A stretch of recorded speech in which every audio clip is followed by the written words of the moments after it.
គម្ពីរស្ដីពីដើមកំណើតផ្ទៃមេឃនិងផែនដីតាមរយៈដំណឹងល្អនៃក្រុមជំនុំដែលថ្វាយបង្គំព្រះនៅថ្ងៃទី7និងរងចាំព្រះគ្រីស្ទយាងមកវិញនៅលើកទី2សូមជម្រាបសួរបងប្អូនទាំងអស់ជាទីនឹករលឹកគោរពរាប់អាននិងជាទីស្រឡាញ់នៅក្នុងព្រះនាមព្រះយេស៊ូវគ្រីស្ទមុននឹងចាប់ផ្ដើមសិក្សាប្រធានបទនៅថ្ងៃនេះខ្ញុំសូមជម្រាបជូនដោយសង្ខេបពីក្រុមជំនុំដែលថ្វាយបង្គំព្រះនៅថ្ងៃទី7និងរងចាំព្រះគ្រីស្ទយាងមកវិញនៅលើកទី2នេះជាអ្នកណាកន្លងមកខ្ញុំបានប្រើភាសាអង់គ្លេសសម្ដៅប្រាប់ក្រុមជំនុំនេះប៉ុន្តែពេលនេះដើម្បីឲ្យបងប្អូនបានស្គាល់ច្បាស់ថាតើក្រុមជំនុំនេះជាក្រុមជំនុំអ្វីឲ្យពិតប្រាកដតាមព្រះបន្ទូលព្រះនោះ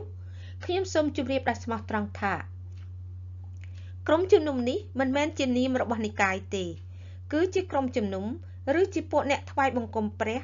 ដែលចរិតលក្ខណៈការប្រតិបត្តិឆ្លុះបញ្ចាំងបង្ហាញពីជំនឿនិងការគោរពកោតខ្លាចដល់ព្រះដែលព្រះយេស៊ូវមានបន្ទូលនៅក្នុងគម្ពីរយ៉ូហានចំពុក4ខ23ថាតែនឹងមានពេលវេលាមកក៏នៅឥឡូវនេះហើយនោះពួកអ្នកដែលថ្វាយបង្គំដោយពិតត្រង់គេនឹងថ្វាយបង្គំព្រះវរបិតាដោយវិញ្ញាណនិងសេចក្តីពិតពីព្រោះព្រះវរបិតាទ្រង់រកពួកយ៉ាងនោះឲ្យបានថ្វាយបង្គំទ្រង់ហើយដែលព្រះយេស៊ូវគ្រីស្ទមានបន្ទូលនៅក្នុងគម្ពីរវិវរណៈចំពុក12ខ17ថានាគក៏ខឹងនឹងស្ត្រីនោះហើយចេញទៅច្បាំងនឹងសំណល់ពូជនាងទាំងប៉ុន្មានជាពួកអ្នកដែលកាន់តាមបញ្ញត្តិព្រះហើយមានសេចក្តីបន្ទាល់ពីព្រះយេស៊ូវពាក្យថាស្ត្រីនេះមិនមែនសំដៅលើមនុស្សស្រីទេគឺជាពាក្យអត្ថបដិរូបជានិមិត្តរូបនៃក្រុមជំនុំដោយព្រះយេស៊ូវមានបន្ទូលពីស្ត្រីព្រហ្មចារី10នាក់ដែលរងចាំកូនកំឡោះដើម្បីរៀបមង្គលការហើយក៏ជាក្រុមជំនុំដែលត្រៀមខ្លួនរងចាំព្រះយេស៊ូវគ្រីស្ទយាងមកវិញដើម្បីទទួលពួកគេទៅឯនគររបស់ទ្រង់ដោយទ្រង់បានមានបន្ទូលផ្ដាំនៅក្នុងគម្ពីរយ៉ូហានចំពុក14ខ1ថាកុំឲ្យចិត្តអ្នករាល់គ្នាថប់បារម្ភឡើយអ្នករាល់គ្នាជឿដល់ព្រះហើយចូលជឿដល់ខ្ញុំដែរនៅក្នុងដំណាក់នេះព្រះវរបិតាខ្ញុំមានទីលំនៅជាច្រើនពុំនោះខ្ញុំបានប្រាប់អ្នករាល់គ្នាហើយខ្ញុំទៅរៀបកន្លែងឲ្យអ្នករាល់គ្នានោះខ្ញុំនឹងត្រឡប់មកវិញនឹងទទួលអ្នករាល់គ្នាទៅឯខ្ញុំប្រយោជន៍ឲ្យអ្នករាល់គ្នាបាននៅកន្លែងដែលខ្ញុំនៅនោះដែរអ្នកណាក៏ដោយដែលថ្វាយបង្គំព្រះនៅថ្ងៃទី7តាមបញ្ញត្តិ10ប្រការហើយរស់នៅត្រៀមខ្លួនដល់ប្រុងប្រយ័ត្នរងចាំព្រះយេស៊ូវត្រឡប់មកវិញនោះអ្នកនោះគឺជាពួកអ្នកដែលព្រះបិតាទ្រង់រកឲ្យបានថ្វាយបង្គំទ្រង់ដោយវិញ្ញាណនិងសេចក្តីពិតដោយព្រះយេស៊ូវគ្រីស្ទមានបន្ទូលនៅក្នុងគម្ពីរយ៉ូហានចំពុក4ខ23នោះឯងដូច្នេះសរុបសេចក្តីមកអ្នកណាក៏ដោយដែលកាន់តាមបញ្ញត្តិ10ប្រការឥតលើកចោលប្រការណាមួយនោះនឹងរស់នៅត្រៀមខ្លួនរងចាំព្រះគ្រីស្ទយាងមកវិញអ្នកនោះក៏រាប់ថាជាក្រុមជំនុំដែលថ្វាយបង្គំព្រះនៅថ្ងៃទី7និងរងចាំព្រះគ្រីស្ទយាងមកវិញនៅលើកទី2នោះដែរបើសិនជាគេបានប្រតិបត្តិតាមបញ្ញត្តិ10ប្រការរបស់ព្រះដោយក្តីស្រឡាញ់ហើយមានសេចក្តីបន្ទាល់ពីព្រះយេស៊ូវ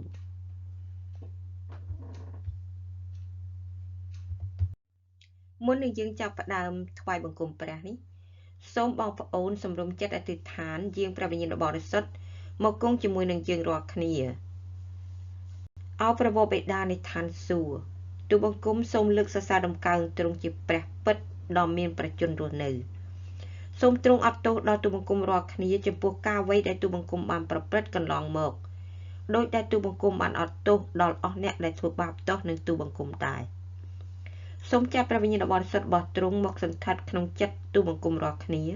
ដើម្បីឲ្យទូលបង្គំរាល់គ្នាបានថ្វាយបង្គំទ្រង់ដោយវិញ្ញាណនិងសេចក្តីពិតសូមការពារថែរក្សាទូលបង្គំនិងបងប្អូនទូលបង្គំទាំងអស់នៅក្នុងព្រះហស្ថដ៏មានព្រះចេស្តានៃទ្រង់ទូលបង្គំសូមអធិដ្ឋាននៅក្នុងព្រះបរមនាមព្រះអម្ចាស់ព្រះយេស៊ូវគ្រីស្ទអាមែន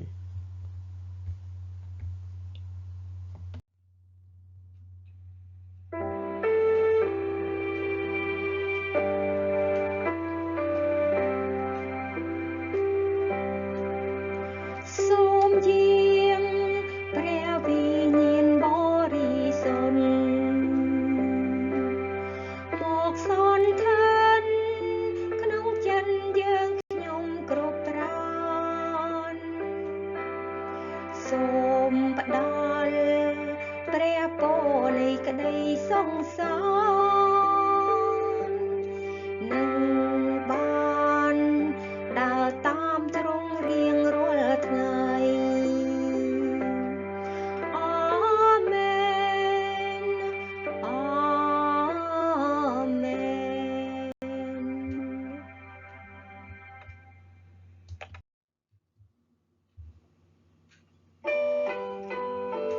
នេះជាការនិទានរឿងសម្រាប់កុមារាកុមារី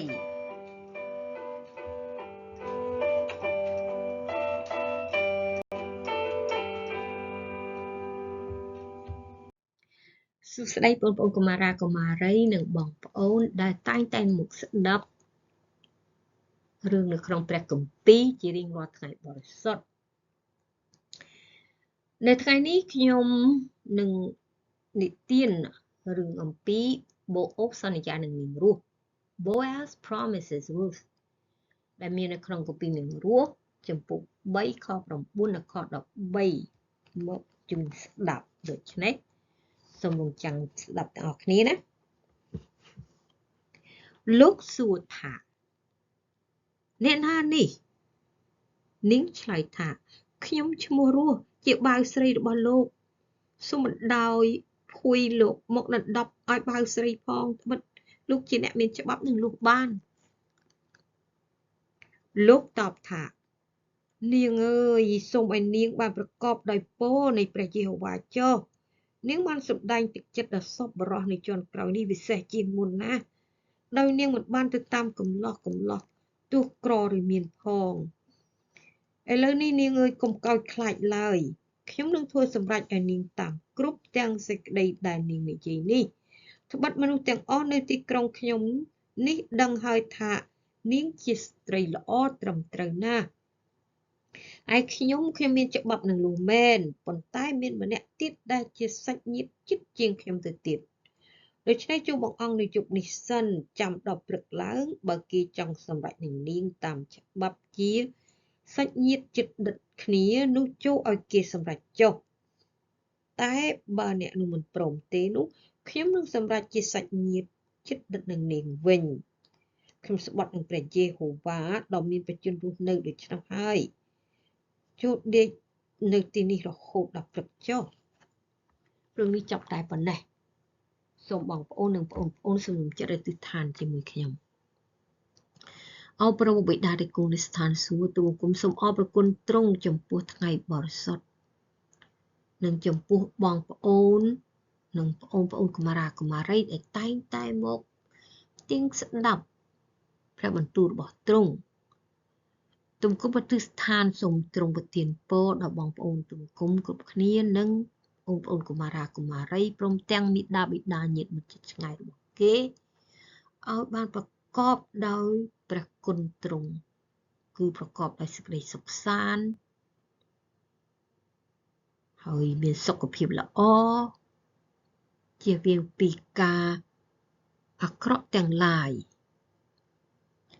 ទុំគុំប្រទិដ្ឋាននៅក្នុងព្រះបរមនាមព្រះអង្គម្ចាស់ព្រះយេស៊ូវគ្រីស្ទអាមែនការអានព្រះបន្ទូលព្រះបើបងប្អូនមានព្រះគម្ពីរបរិសុទ្ធសូមបងប្អូនបើកទៅគម្ពីរហេព្រើរជំពូក6ខ10ហើយសូមអានជាមួយខ្ញុំ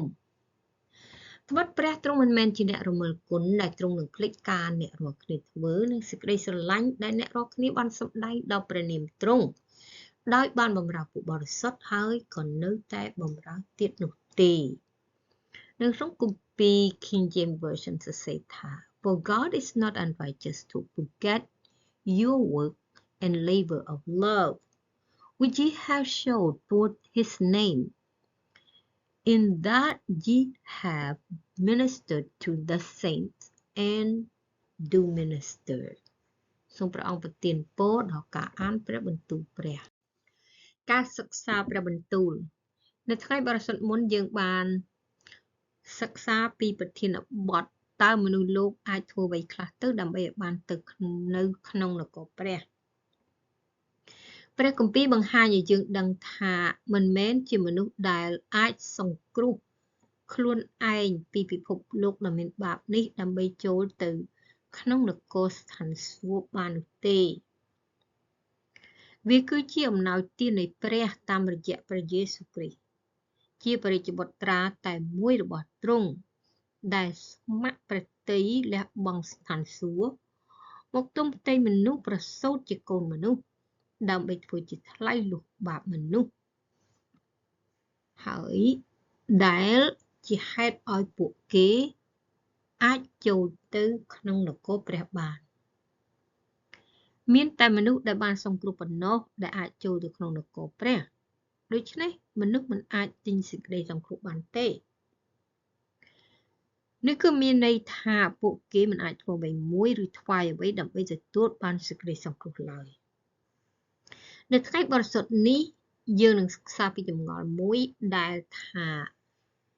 បើជីវិតអស់កលជាអំណោយទានរបស់ព្រះហេតុអ្វីត្រូវថ្វាយដង្វាយមួយភាគក្នុង10និងដង្វាយស្ម័គ្រចិត្ត If eternal life is a gift from God,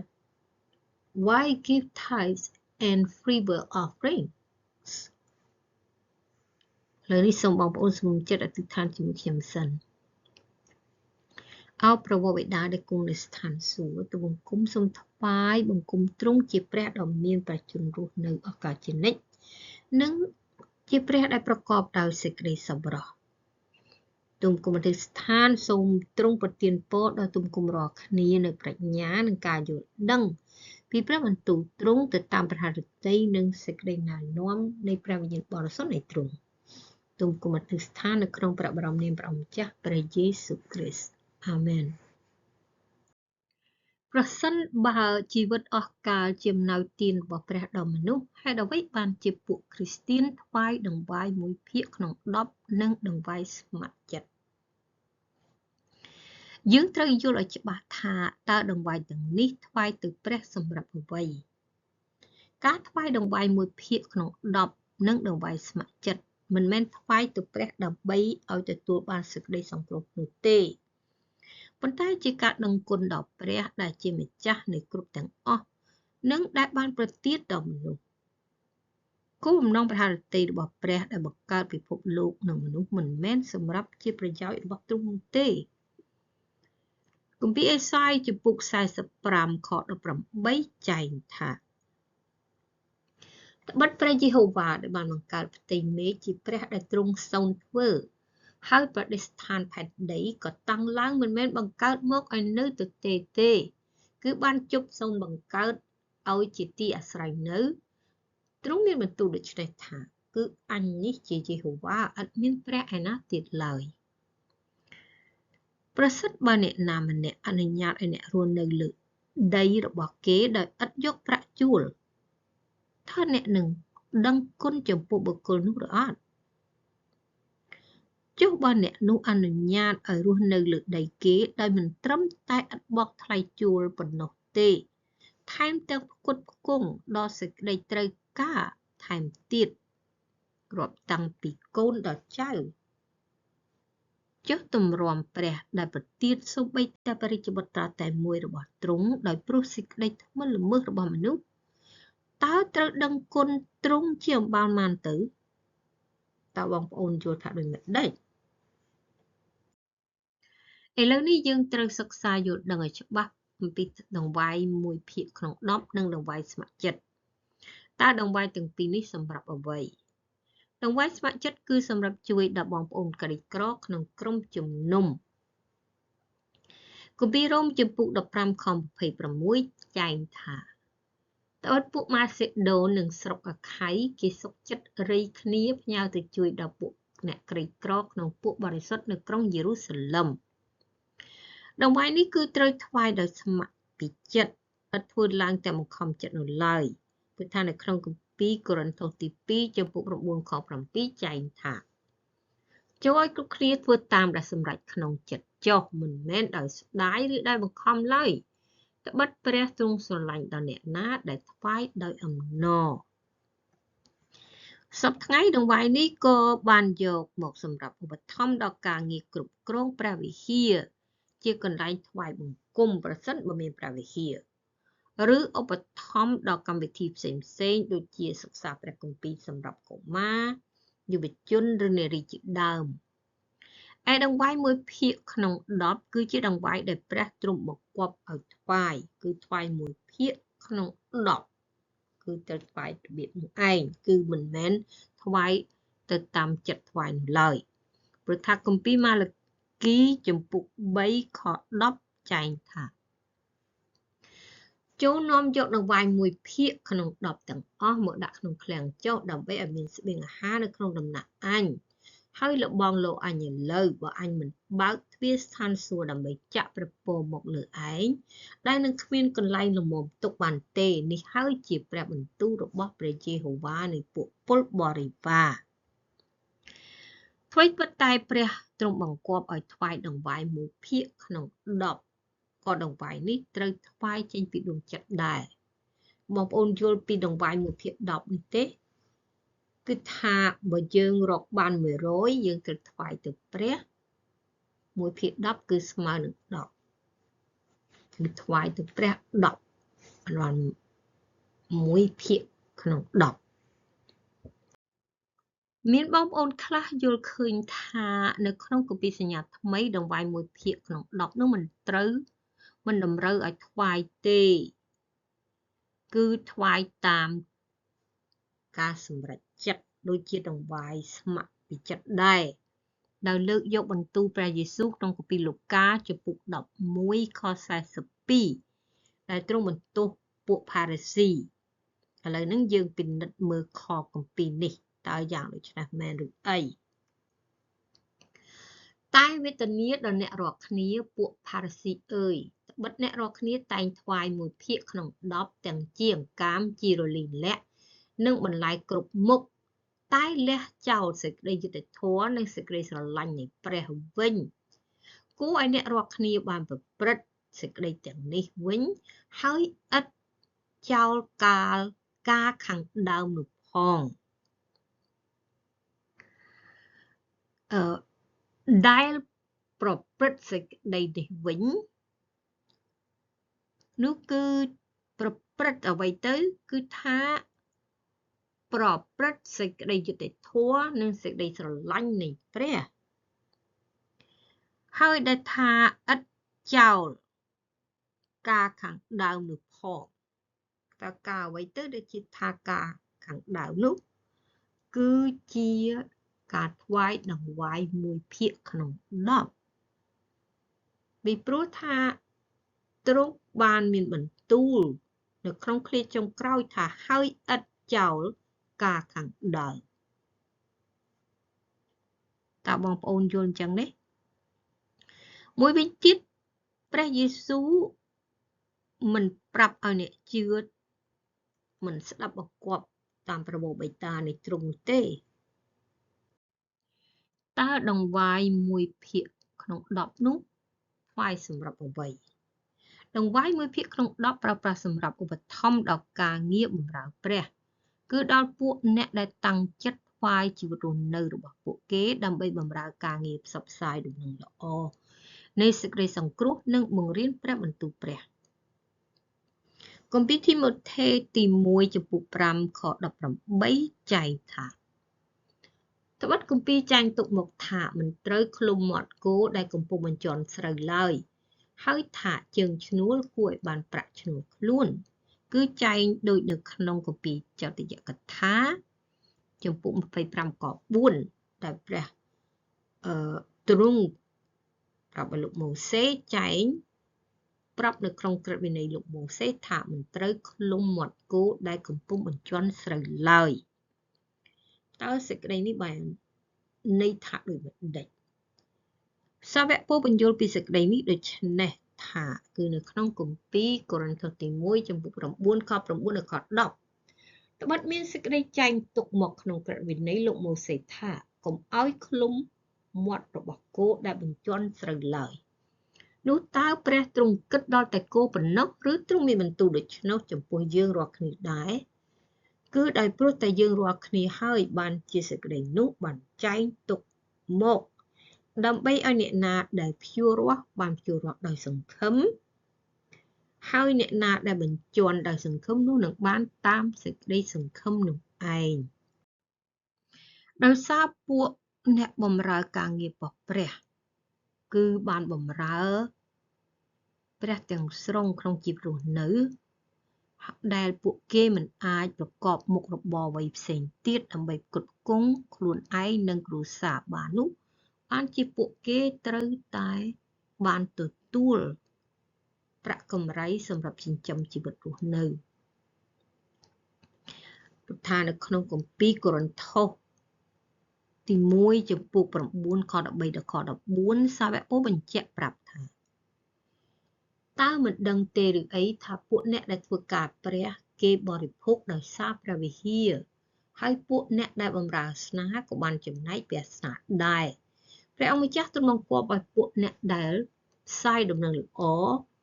បានរស់ដោយសារដំណឹងល្អដូច្នោះដែរទោះជាយ៉ាងណាក៏ការងារជាអ្នកបម្រើព្រះនឹងមិនមែនបង្ខំឬតម្រូវឲ្យអ្នកណាត្រូវតែធ្វើនោះទេគឺជាការជ្រើសរើសរបស់ពួកអ្នកដែលតាំងចិត្តចង់បម្រើការនេះក្នុងជីវិតរស់នៅរបស់គេប៉ុន្តែទោះបីជាព្រះបន្ទូលប្រាប់ឲ្យថ្វាយដង្វាយ1/10សម្រាប់គុតគង់ដល់ពួកអ្នកបម្រើការងារព្រះទាំងស្រុងក្នុងជីវិតរបស់គេក៏ដោយក៏សាវកពស់មានប្រសាសន៍នៅក្នុងខ15ថាតែខ្ញុំមិនបានប្រើអំណាចណាមួយនេះទេខ្ញុំក៏មិនបានសរសេរសេចក្តីទាំងនេះដោយប្រាថ្នាចង់ឲ្យគេប្រព្រឹត្តយ៉ាងនោះដល់ខ្លួនខ្ញុំដែរខ្ញុំសួរតែស្លាប់វិញជាជាងឲ្យសេចក្តីអំណួតរបស់ខ្ញុំនោះត្រូវវិនាស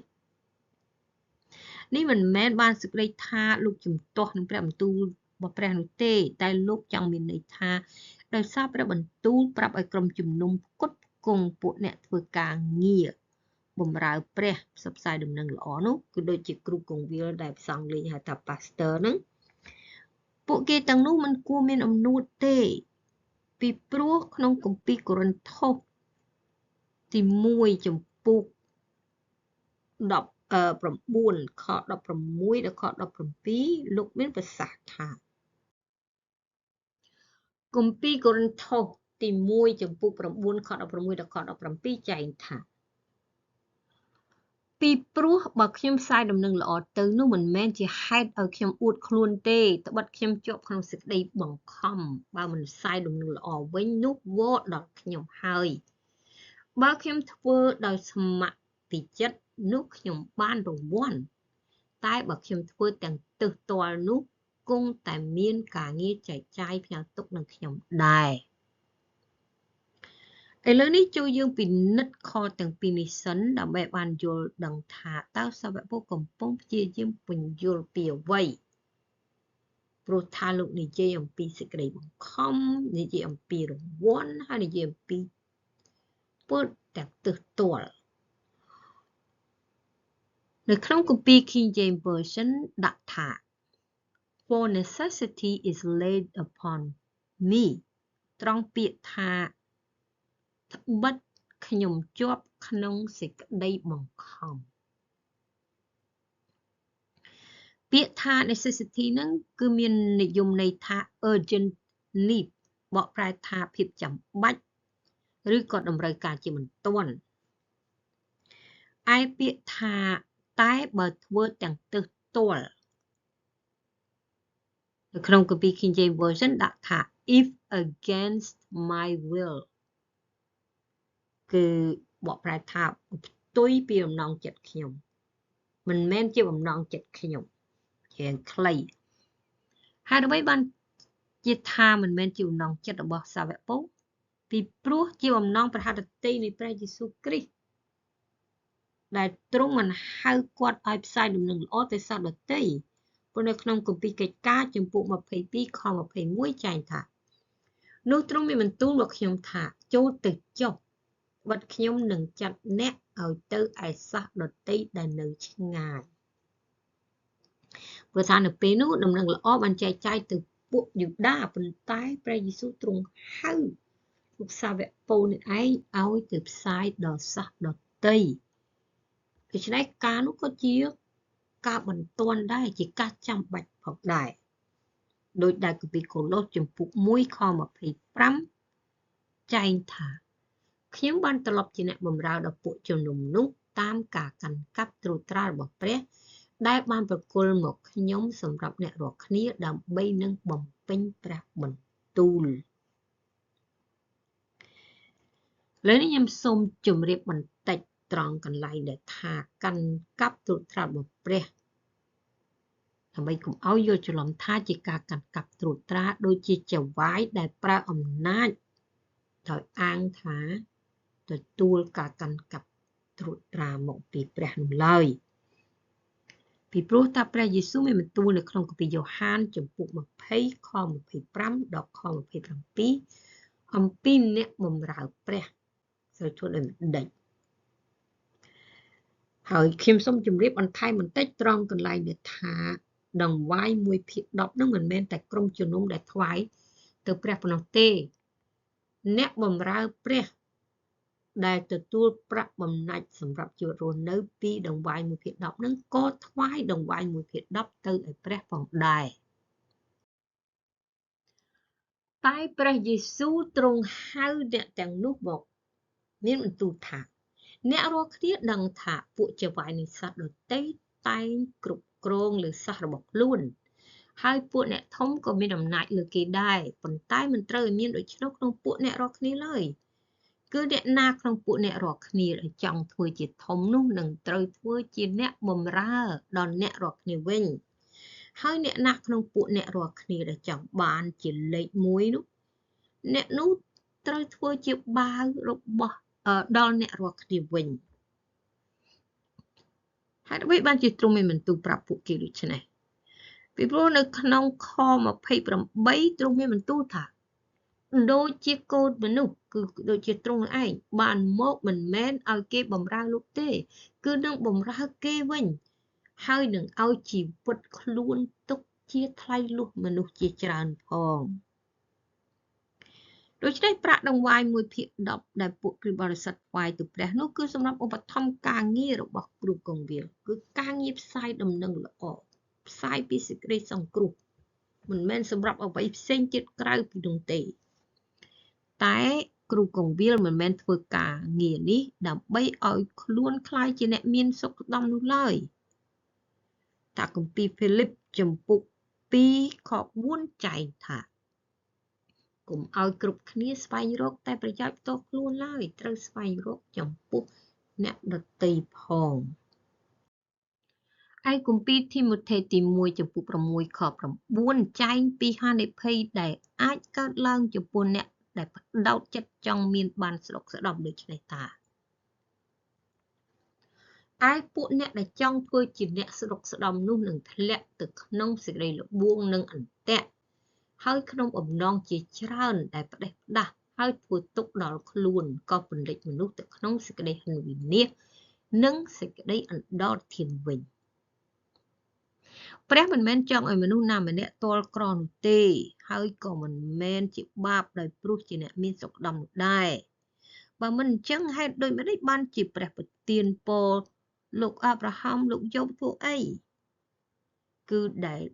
ដូចជាពាក្យថាគ្មានអ្វីខុសទេចំពោះការមានលុយច្រើនប៉ុន្តែនៅពេលដែលចិត្តអ្នកគិតតែពីរឿងលុយនោះឯងដូច្នេះហើយបានជាខ10ចែងថាត្បិតការដែលស្រឡាញ់ប្រាក់នោះហើយជាមេរឹសនៃសេចក្តីអាក្រក់គ្រប់យ៉ាងដែលអ្នកខ្លះបានឈោងតាមហើយត្រូវលងលោមឲ្យឃ្លាតចេញពីសេចក្តីជំនឿទាំងចាក់ទម្លុះខ្លួនគេដោយសេចក្តីព្រួយលំបាកជាច្រើន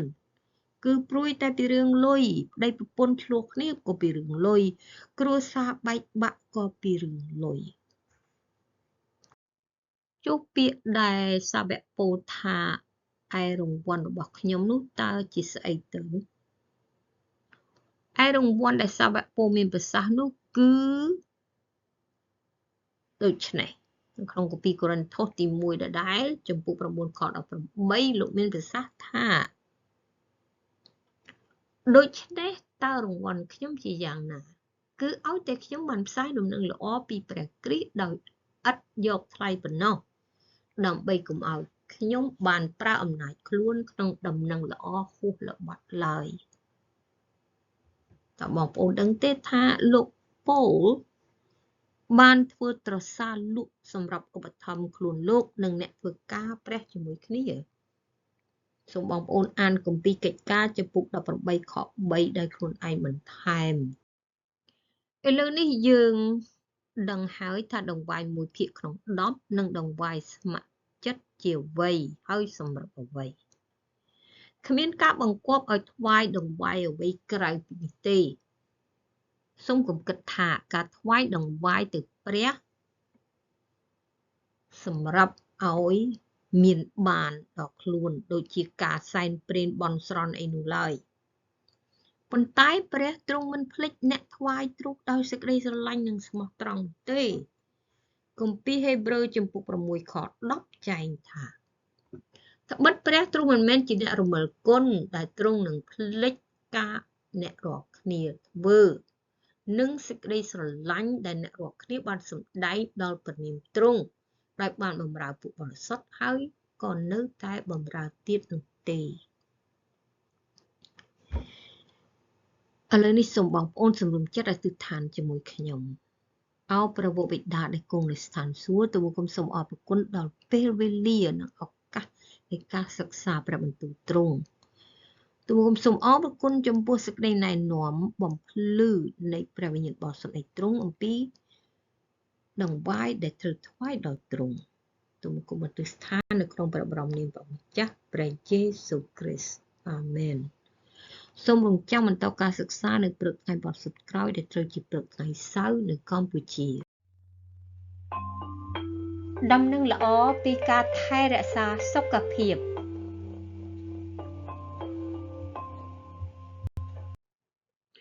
នៅថ្ងៃបរិសុទ្ធនេះខ្ញុំលើកយកការពន្យល់បន្ថែមពីដូចម្តេចដែលផ្លែល្វាការពារជំងឺមហារីកយោងតាមគេហទំព័រ healthyfocus.org ដដែលនោះផ្លែល្វាជួយការពារជំងឺមហារីកទំនាក់ទំនងរវាងជំងឺមហារីកជាពិសេសគឺមហារីកពោះវៀនធំនិងការកើនឡើងនៃការប្រើប្រាស់ជាតិសរសៃត្រូវបានគេស្គាល់ថាមានការថយចុះហានិភ័យដោយសារតែក្នុងជាតិសរសៃនោះវាធ្វើឲ្យសុខភាពទូទៅនៃពោះវៀនប្រសើរឡើងអ្នកឯកទេសជំនាញក៏ជឿដែរថាផ្លែល្វាអាចជួយការពារប្រឆាំងនឹងជំងឺមហារីកសូដន់ចំពោះស្ត្រីក្រោយអស់រដូវបន្ទាប់ពីអស់រដូវហូម៉ូនរបស់ស្ត្រីប្រែប្រួលបណ្ដាលឲ្យមានអតុល្យភាពសុខភាពរាងកាយគឺជាប់ទាក់ទងនឹងហូម៉ូនរបស់មនុស្សគឺមិនអាចដាច់ចេញពីគ្នាបានទេសមតុល្យហូម៉ូនត្រឹមត្រូវឬក៏ហៅថាមានតុល្យភាពល្អមិនឡើងមិនចុះអាចផ្ដល់ឥទ្ធិពលដល់ការឆ្លើយតបនៃប្រព័ន្ធភាពស៊ាំរបស់រាងកាយនិងសមត្ថភាពក្នុងការប្រយុទ្ធប្រឆាំងនឹងរ៉ាឌីកលសេរីជាតិសរសៃនៅក្នុងផ្លែល្វាអាចផ្ដល់នូវការការពារមួយចំនួនប្រឆាំងនឹងជំងឺដ៏សាហាវនេះដោយសារតែរ៉ាឌីកលសេរីត្រូវបានគេស្គាល់ថាជាកត្តាក្នុងការវិវត្តនៃជំងឺមហារីកមុននឹងជម្រាបលាបងប្អូននៅពេលនេះសូមសម្រុំចិត្តអធិដ្ឋានជាមួយខ្ញុំសិនអោព្រះបិតានៃឋានសួគ៌ទូលបង្គំយើងខ្ញុំមានសេចក្តីត្រេកអរដែលបានថ្វាយបង្គំទ្រង់នៅក្នុងពេលនេះតែមុននឹងទូលបង្គំលាគ្នាទៅទូលបង្គំសូមឲ្យទ្រង់ចាត់ព្រះវិញ្ញាណបរិសុទ្ធរបស់ទ្រង់គង់ជាមួយនឹងទូលបង្គំទាំងអស់គ្នាហើយទូលបង្គំសូមអរគុណដល់ទ្រង់ដែលបានចាត់ព្រះរាជបុត្រានៃទ្រង់គឺព្រះយេស៊ូវគ្រីស្ទមកបង្រៀនទូលបង្គំអំពីការអត់ទោសដល់អ្នកដែលធ្វើខុសនឹងទូលបង្គំ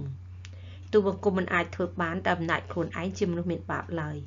ដូច្នេះសូមទ្រង់ប្រទាននូវអំណាចចេស្តាដល់ទូលបង្គំដើម្បីទូលបង្គំស្ដាប់បង្គាប់ធ្វើតាមព្រះハរតីនៃទ្រង់ទូលបង្គំអធិដ្ឋាននៅក្នុងព្រះនាមព្រះអម្ចាស់ព្រះយេស៊ូវគ្រីស្ទអាមែនបងប្អូនទូរទស្សនិកជនជាទីគោរពរាប់អានក្នុងព្រះនាមព្រះយេស៊ូវគ្រីស្ទបើបងប្អូនយល់ឃើញថាការសិក្សាព្រះបន្ទូលនេះជាសេចក្តីដែលព្រះវិញ្ញាណបរិសុទ្ធនៃព្រះបានបើកបង្ហាញឲ្យបងប្អូនបានយល់និងស្គាល់ព្រះយេហូវ៉ាថាជាព្រះដ៏ខ្ពស់បំផុតហើយនឹងព្រះយេស៊ូវជាព្រះរាជបុត្រានៃទ្រង់ដែលមានសេចក្តីស្រឡាញ់ដ៏លើសលប់ដល់មនុស្សជាតិដែលប្រទាននៅអំណោយទាននៃជីវិតអស់កលនោះសូមបងប្អូនជួយចែកចាយដំណឹងល្អនេះដល់បងប្អូនខ្មែរយើងឲ្យទៀតផង ក្នុងឱកាសនេះផងដែរខ្ញុំសូមថ្លែងអំណរគុណដល់បងប្អូនដែលបានចែកចាយដំណឹងល្អដល់បងប្អូនឯទៀតដែលពុំទាន់បានដឹងដើម្បីឲ្យគេបានទទួលសេចក្តីសង្គ្រោះដោយសេចក្តីជំនឿផងដែរបងប្អូនបានរួមចំណែកយ៉ាងធំជាមួយខ្ញុំជាបាវបម្រើដ៏ទុនទាបក្នុងការបម្រើព្រះនិងថ្វាយស្រីល្អដល់ទ្រង់សូមព្រះអង្គប្រទានពរដ៏វិសេសយ៉ាងបរិបូរណ៍ដល់បងប្អូន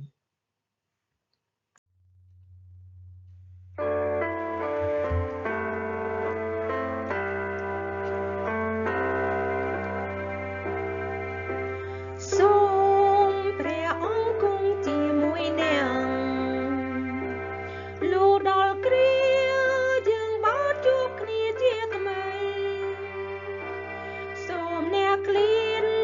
ចេញទៅដោយសង្សេរីជាផុតពីគ្រោះភ័យមានទ្រង់តាមថែរក្សា